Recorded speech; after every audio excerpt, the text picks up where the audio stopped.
All right, everybody. Welcome to our Thursday night book club. My name is Susie Bailey. If you don't know me, I'm a senior Ruby ambassador with Plexus.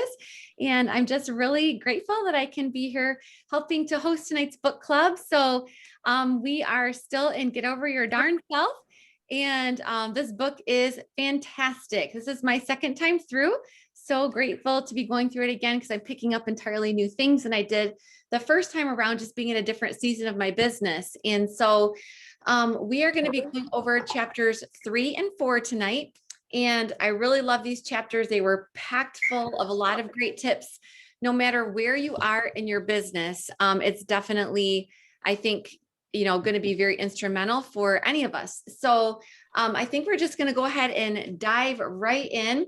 So chapter 3, I'll go ahead and just kind of kick off a couple of starting thoughts, but I would love for this to be really conversational. So please feel free to chime in as often as you'd like to. I'd love to hear your thoughts as well. So chapter 3 was all about making your list. And so how, buyer list, meaning the people that you are contacting, reaching out about the business, about the health benefits as well, obviously, but just really love how she laid this out so clearly and really highlighting the fact that, your list is going to be very dynamic. It's kind of a living and breathing type of thing. It's just not just a one and done. It's not the list of 100 that you make at the beginning. It's something that is continually changing. And I love how she described it as thinking of it like a bank account. So as you're making withdrawals and taking people off of your list, kind of ruling them out, you also have to be making those deposits and adding new people in. And so I would just love to hear your thoughts on this. I'd love to know, if anything stood out to you maybe in these first several pages. So just opening it up here.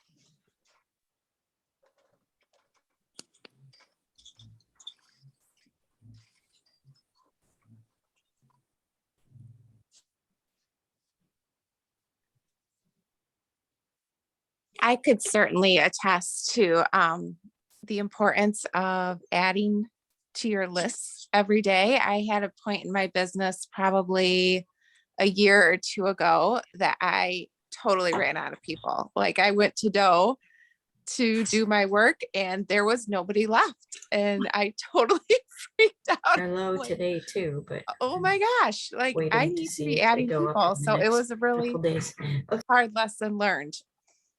So do your work, guys. Such a good point. That would be eye-opening, like, oh no, now what do I do? So good point to be proactive before you get to that point. How about anybody else? I really liked how they told us not to categorize people because like when you do that, then you subconsciously or maybe even consciously tailor your conversation. And like I was just like thinking about it and looking back at some of the conversations or some of my reach outs that I've done, and I'm like, yeah, unknowingly I actually did that. And so I thought that that was really good reminder not to categorize them and just to send them a message and offer it all essentially.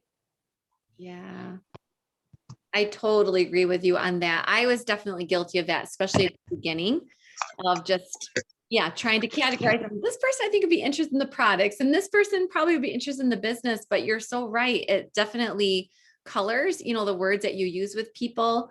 And so what kind of leads into that too, I thought was interesting. And this is something I'm starting to do more is she mentions you'll be much more effective if you lead with the business and default to the product.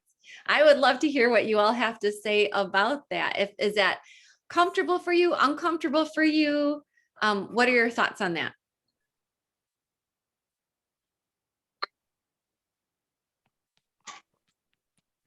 I think what's really challenging when you're first starting or in your lower ranks, when you aren't, first of all, reach outs are scary at first, right? Mm-hmm. So then when you get used to that, you're kind of like, oh, okay, finally getting a little bit braver. But then when you reach out about the business, I feel like for me, it was kind of like, well, but I don't have a business story. Like I'm not making a lot of money yet. How do I dare reach out about the business? So that's where it's like, well, you need to, and I know I'm getting ahead of myself here. In the next chapter, she talks about you have to familiarize with other people's stories, be like, this is their story and I'm going too. And like Jamie always says, like, when Tiffany and Fallon started and reached out to her, they were like, we're going to the top. And they were silver and gold, you guys. They were like, we're going to the top. We're going to be diamonds. You can come with us or you can stay here. She was like, well, I knew the train was going with or without me, so I hopped on. And they were just starting. So, I think sometimes that's the hesitation of, well, I'm not there yet, so I really don't dare talk about the business because what do I know? No, I think we need to flip that script in our brain of, we know this works for people. We've got true physical friends that we hug that it's worked for. We know it's real. Like the belief has to be there so that when we reach out about it, people just feel that confidence. Mm-hmm. Yeah. Very good. Anybody else want to chime in on that particular topic?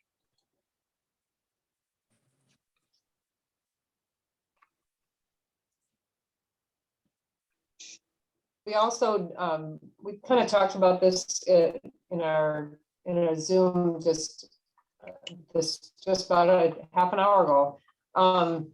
How when we talk about the business, we kind of make it too light because we always kind of talk, well, hey, let's get your products paid for. And instead of casting that bigger vision and hey, what would $500, $1,000, $2,000 do for you and your family? What would that make, kind of going by their feelings, what are they feeling? What would that do for them if instead, because I know that was my scarcity, and I still have to fight against that, let's get your products paid for. Let's, did you know? And maybe there's a fine line. Maybe some people don't, aren't ready to have that big vision, but I think we got to be bolder. That's what we're told. We got to be bolder. So yeah, so good, Geraldine. I think, I'm not sure if it's this book later in this book or another book. I might be getting them mixed up about how one of the reasons too for leading with a business first is if you start with the products first and they are not interested in the products, then what else do you have to talk about? Why would they be interested in a business if they're not even necessarily interested in the products? So it does make a lot of sense to lead with the business, because then you kind of have your next default of like, okay, well, if you're not interested in becoming someone in the, interested in the opportunity, then, well, what about the products? Maybe this could fit a different need in your life. So I thought that was really, really a good point.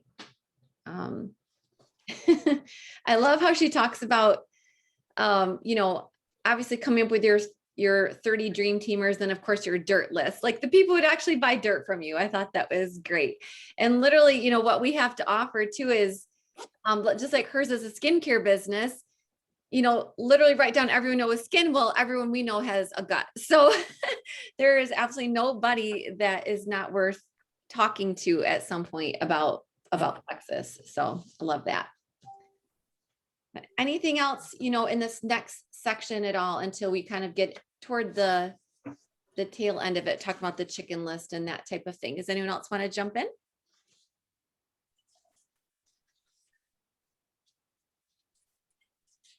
Recently watched a video on the 4 pillars of health, and Brooke Hemingway opened it up with the recruiting pillar, and she had a great message that I've been using this month.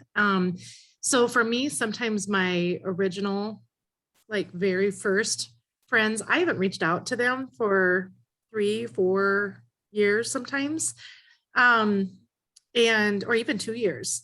And so I'm kind of recycling through that list again, because I know for me, 2 years later, you could be in a different place with your health or your finances. Plus these people, a lot of them were pre-COVID.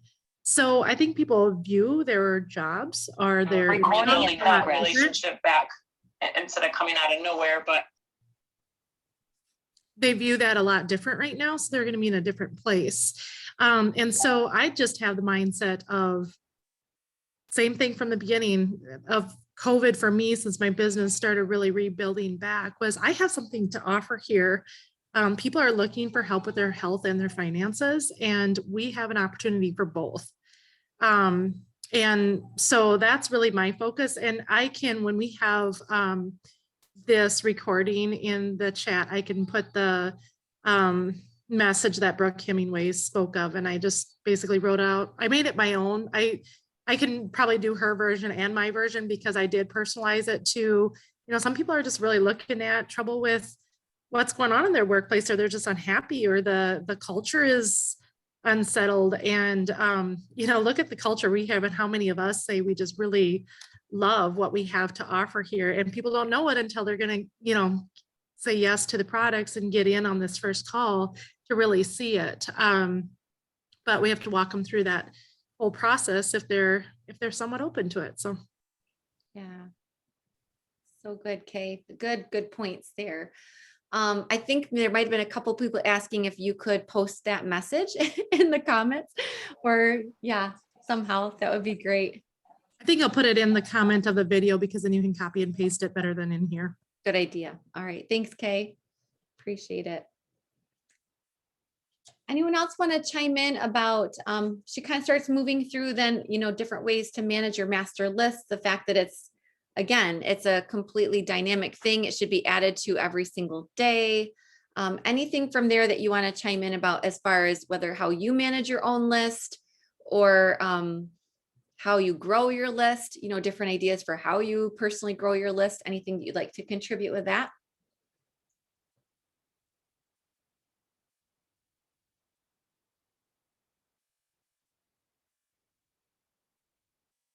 I personally loved how she talks about continuing to fall in love with people, just connecting with people, learning about them, just being curious.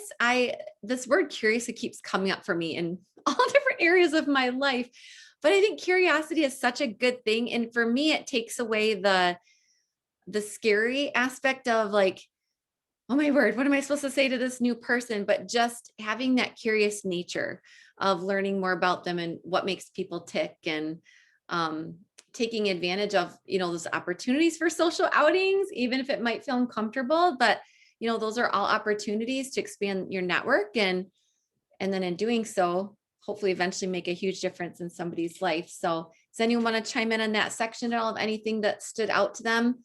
You know, pages 52 and 53, it's like, it's all highlighted. She had so many good ideas there of just, how do you start these conversations? What do you say? And just a really, like, it was such a natural, nonchalant way to just say, hey, I don't know if you're going to be interested, but it's probably worth a look. Let's exchange contact info. I'll give you a call tomorrow. I love that lead in. So anyways, yeah, I would just love to hear some of your big takeaways from that section too. I have a lot to say about that just because I've recently moved. Well, it's not recent. It was a year plus ago.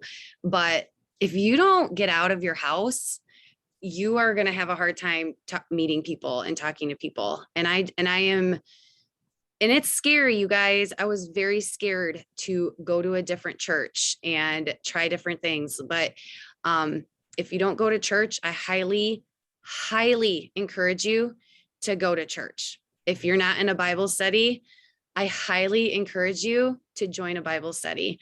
Are they all perfect? No, but you're going to meet some quality people. I am so, so grateful for the people I have met. 100%. Like Vicki Graves, are you on this call tonight? I don't know if she is or not. She was at the door. She's not on tonight, which is very unlike her, because so there must have been something big going on, because she's on every single call. But she was at the door walking into the church, our first church that we visited here in Mitchell, and the most friendly person. It's her gift. It is her God-given gift to like just greet you like she's known you forever. She didn't know us at all, but she looked at me like she's like, oh, welcome back. It's the first time there. And she welcomed us in and sat us down in the fellowship hall for coffee and cookies, introduced us to absolutely everybody. Granted, it's great. And not every church has a Vicki. Some churches are quiet, you know, I get that too. And that church is quiet too. Not everybody was like that, but grateful for her, but you got to get yourself out of your comfort zone. You can't just stay in your house. And speaking from someone who worked out of the house, when I first was doing Plexus, I went to school every day. I taught hundreds of kids, 300 plus kids, saw parents in the hallways, staff in 2 buildings, 5 building school community. I knew a lot of people. I'd been there for 17 years. I knew a lot of people. And so, but then you go from being in a job place to being at home, and you can very quickly shrink your network and shrink your just face, and you're never around people. And I kind of did that, and that was not good, you know? And so it's just really easy to end up being like this computer place. You need to be face to face with people. It'll grow your confidence.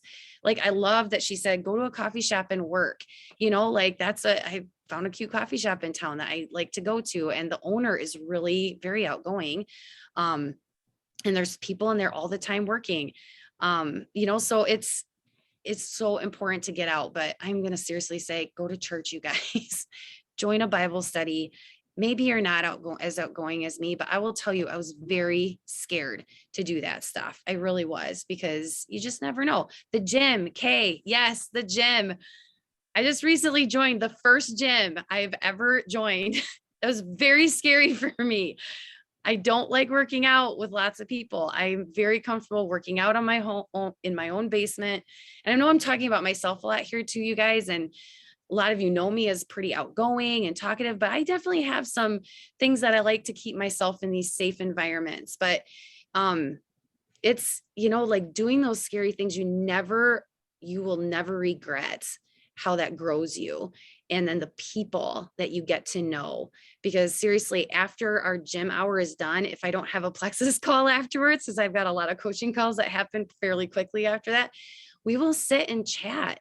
And it's a really fun community. And we talk about a lot of really cool stuff, and I'm getting to know people. And, you know, there's a young girl who's 20 some years old. She's a police officer. She's got my phone number and she sends me texts now. And she's like this, and she's my Facebook friend. And, you know, like I never would have met her had I not joined that gym, you know? So there's just always potential to put yourself out there. And yeah, it's scary, but God's going to bless it, you know, and those relationships are just so important. So push yourself to do those hard things. Thank you, Chris. So many good examples there. Does anyone else want to chime in this last part of this chapter? It's before we hop into chapter 4. I would say the thing that I've learned is I'm a pretty outgoing person, but I try to never miss an opportunity. Like, I went to the dentist this week, and the girl that was assisting with repairing my dental work, I went to put my coat on, and she said, "Oh, do you have to head back to work now?" I could have just said, "Nope, I'm headed home." But instead, we ended up having like a 25-minute conversation about the business and the products, and come to find out she's really interested in gut health and has been kind of looking into it, but didn't know where to start. And if I hadn't taken that opportunity, I mean, who knows what will happen? We're Facebook friends now, so you never know. But if you don't take those opportunities, nothing's going to happen. And now that I do just work at home, everything's an opportunity. The people in the grocery line, when you talk about, you know, if you see products that we have comparable products, I've offered, like, here's my card, I'd love to compare ingredients with you. Or, you know, the worst they're going to say is no, or no, thank you. And that's it, you know, but if you don't ask, you just don't know. Great ideas, Christy. Thank you so much. Love those. That's awesome. I got to say one quick thing before we move on to about this chicken list. It's so, like, I love what she says about, if you don't reach out to somebody on your chicken list, somebody else is and they're gonna get them on their team. And that I remember, because we've read this book 3 times, and I remember that fueled me to, like, get over my fears and just reach out, because I want them on my team. I don't want them on anybody else's team. I wanted them. So you have to get over that fear, and you just have to do it. And like she said, spending all that time thinking about it and being scared about it, it's not doing you any good.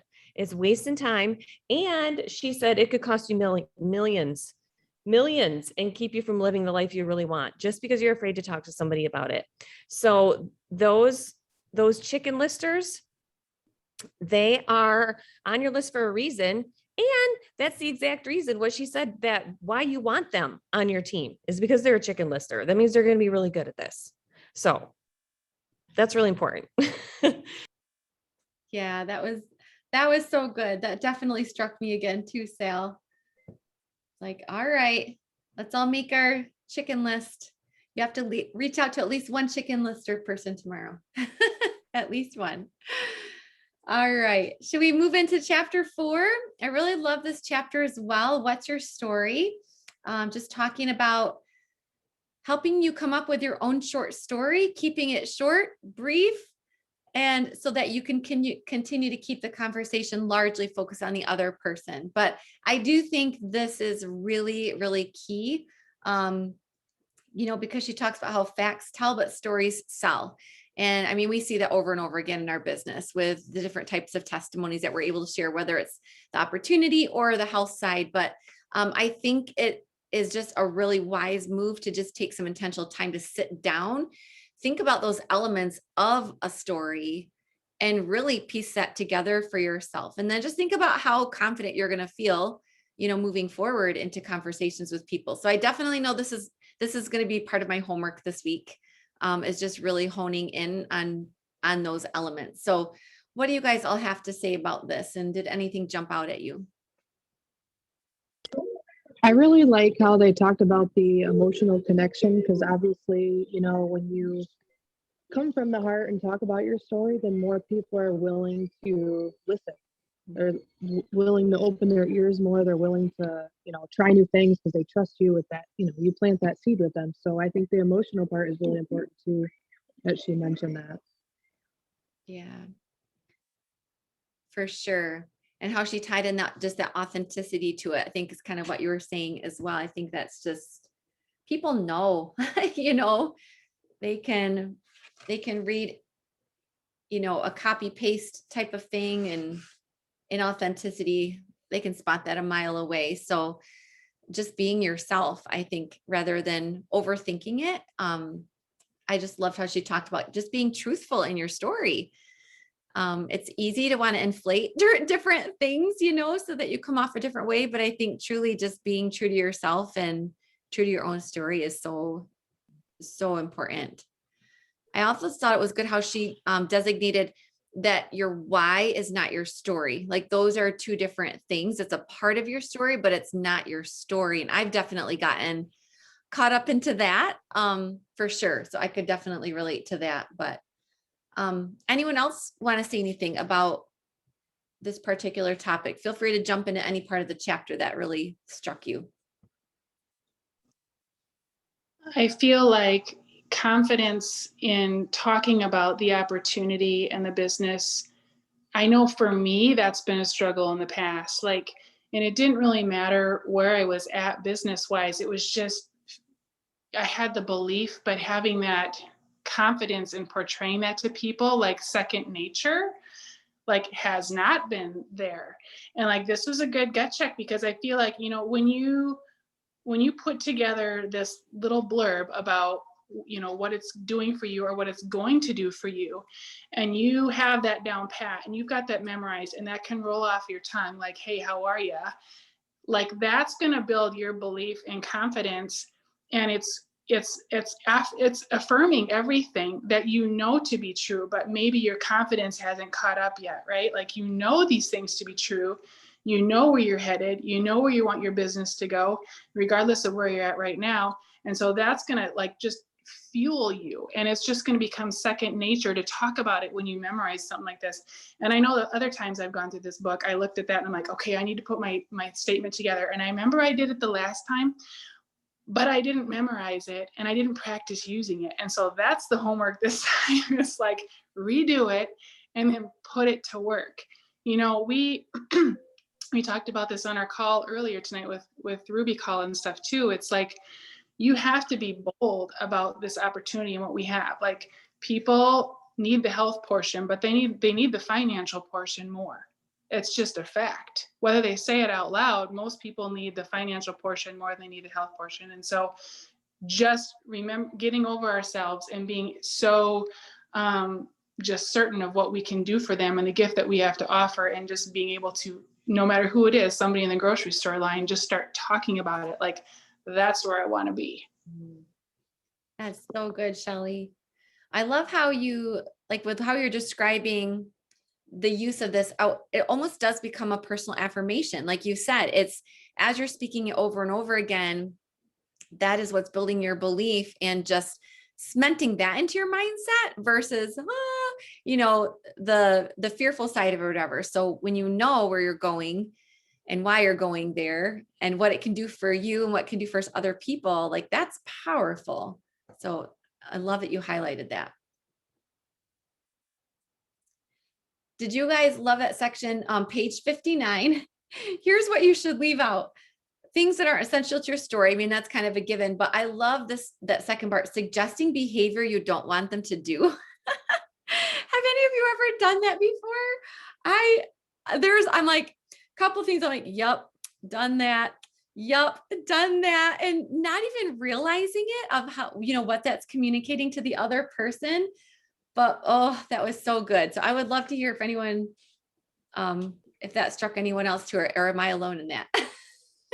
I have something to add to that. I learned something at my very first Ruby retreat 4 or 5 years ago. We had a speaker. Her name is Vanessa Van Williams. Is that right, you girls? Vanessa Van Edwards. That's what it is. Vanessa Van Edwards. Look her up on YouTube. She's amazing.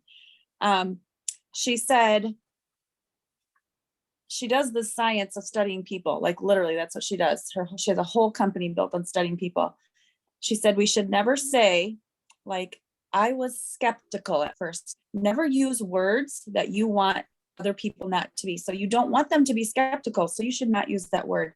Never say, I can't think of a bunch of other ones right now, but that's just one example.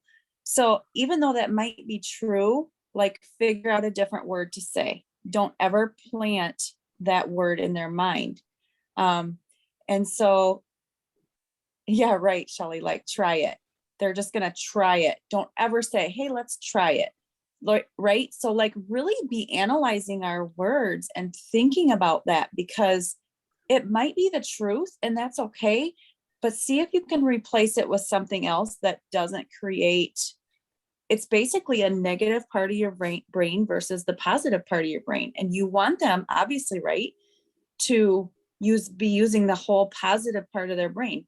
That's why another example, you guys, I know this is a little bit off track, but when we are in like chats and we're like, hey, is anybody going to convention? Like, or whatever, can you guys make it to this meeting?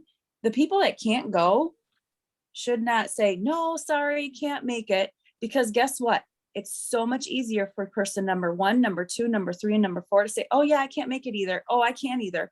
Oh, just don't say anything then, like skip it. Okay. So just like being aware of the power of brain, of what that can portray to others and influence their brains to do is so strong. We don't realize that. So just a little tidbit I learned way back when that really stuck with me. So good, Janelle. Thank you so much for sharing that. Totally agree with you. It's like the power of our words and the power of our mind is huge in all aspects of this. And I also like that she highlighted, remember that everything you say and do, you're teaching other people how to do the business, right? I mean, it's all about duplication. So they're not going to know any different about this business and how to do it other than what they are observing in you right from the start. And I mean, that was also just, that one really, really stood out to me. So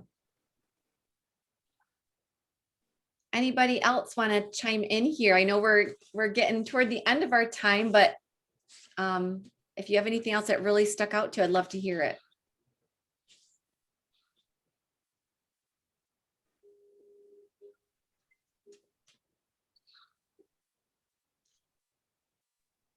I think in sharing our story, we can't concentrate too long on the painful stuff. I mean, long enough to connect, to make a connection. you know, for me, when I hear the word IBS or constipation, that's my word, because that's where I can connect with people. But the key word is, I don't struggle with that anymore. That's the hope that we want them to really cling on to. And so I think that's the part of our stories we need to focus on, because, you know, some of us have been here for several years now, and we can confidently say that. Others are still in the middle of their journey, and that's okay too. That's something that we just talked about on a call earlier tonight. Sometimes they connect better with being in the middle of your story. So don't, and I think, didn't she say that here? You don't have to have the end of your story in order to tell it, or the full story in order to tell it. But for me to be able to say, you know what, I've tried a lot of probiotics. That's part of my story. I've tried a lot. There has not been one better than this, and I'm done shopping. And that confidence and that end of the story, like, it should seal the deal for them. And it often does. Yep. So good, Kay. Yeah, using your story, kind of like she said, using your story is a great launching point for just further discussion. So not dwelling there too long, but like, you know, hey, this is what it's done for me, even if it's just what the business has done for you. So for example, she says, if you had extra money coming in to cover living expenses, what would you love to be able to do? You know, this is what it's done for me. Now, if you were in that situation, then what would you love it to do for you? So just so many good ways to transition a conversation. I loved these 2 chapters for that reason, like such concrete, easy ideas to implement. So anybody else? I know this chapter was still packed full of more stuff. We could probably talk a lot longer on it, but is there maybe one last thing that someone would like to highlight before we sign off for the night? Just not underestimating the power of the third-party tools and building your story library that she talks about. We have so many amazing videos, testimonies, whatever, to share with people that, you know, like somebody might come and they're having troubles or struggles with something that we can't relate to health-wise or whatever. Well, somebody else in Plexus has, and there is a story out there that you can find that will relate to them. And so finding a place, getting, you know, maybe making a group on Facebook, or just adding one person to it, and you can, you know, your husband or whatever, or sharing it with a level 1 or whatever, and you can put all stories and testimonies and Diamond Docs and everything right in there. And so when somebody comes and says, you know, this is the problem I have, you can go right to that group and pull that testimony or that third-party tool and send it to them. There's power in that, huge. I use third-party tools all the time. You know, all six years that I've been doing this, you have to. You are not the expert, or they think you are, but you know, you have to use other tools to help you, especially if you're just starting out, you know, and you don't have a testimony like she talks about a little bit. So make sure that you're doing that. And the Diamond Docs are so valuable, because somebody can always relate to one of those. So yeah, I think that's important. And then I like what she says at the end, where it's really valuable to do that for yourself, because it also helps build your belief while you're watching all of those and reading all of those and learning and all of that. Your belief is growing and growing and growing as you're watching those. So it's like, you know, it's a win-win. Mm-hmm. So good, Sal. I love that Facebook group idea, by the way. That's an awesome idea, just to kind of form your own library. Such a huge time saver too. I mean, so you don't not always constantly going to search out for the next thing that you need. So great idea. Anybody else want to hop in before we sign off?